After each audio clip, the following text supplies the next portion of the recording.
Hello friends, good morning. তোমরা তো জানোই কয়েকদিন ধরে আমাদের রাজার কিন্তু শরীরটা বেশ খারাপ।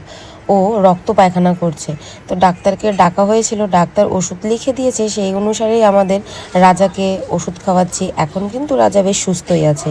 সুস্থ বলতে পটি কিন্তু পাতলাই হচ্ছে, কিন্তু পটির সাথে যে রক্তটা বেরোচ্ছিল সেই রক্তটা কিন্তু এখন আর বেরোচ্ছে না। পটি এখন সাধারণই হচ্ছে, কিন্তু পাতলা। এই পাতলাটাকে ঠিক করার জন্য কন্টিনিউ এখন ওষুধটা চালিয়ে যেতে হবে। মোটামুটি 3-4 দিনের কোর্স আছে, সেই কোর্সটাকে কমপ্লিট করতে হবে।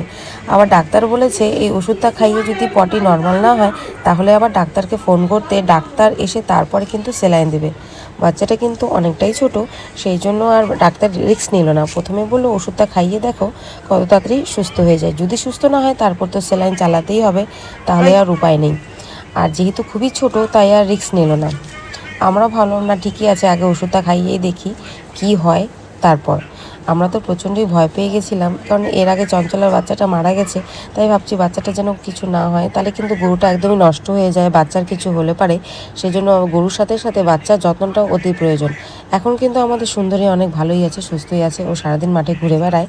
দেখো এখন কিন্তু রাজাও কিন্তু বেশ ভালোই খড় খাওয়া শিখছে। কয়েকদিন তো রুচি একদমই ছিল না, এত পটি করছিল।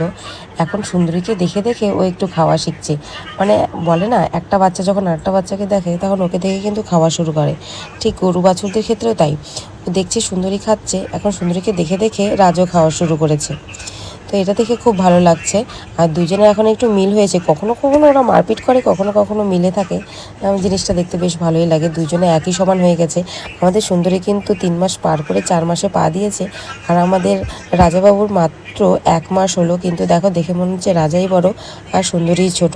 যাই হোক, বেশ ভালোই লাগছে। তোমাদের জেনে কেমন লাগলো আমাকে অবশ্যই জানাবে। ওষুধটা কিন্তু বেশ ভালোই কাজে দিয়েছে, ক্ষতি করে না। আর এখানে দেখছো একটা ধুনো জ্বলছে। ধুনো বলতে এটা হলো ডিমের কার্টন জ্বালিয়ে দিয়েছি।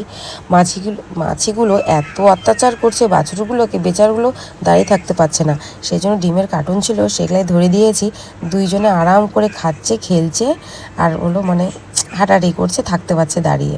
যাই হোক, দুজনকে একটু আদর করে দিলাম। দুজন এখন আরামসে ঘাস খাবে আর একটু ঘষাঘষি করবে, মিলেমিশে থাকবে। তো ওরা এখন খেলাধুলো করুক। তো চলো বন্ধুরা, টাটা।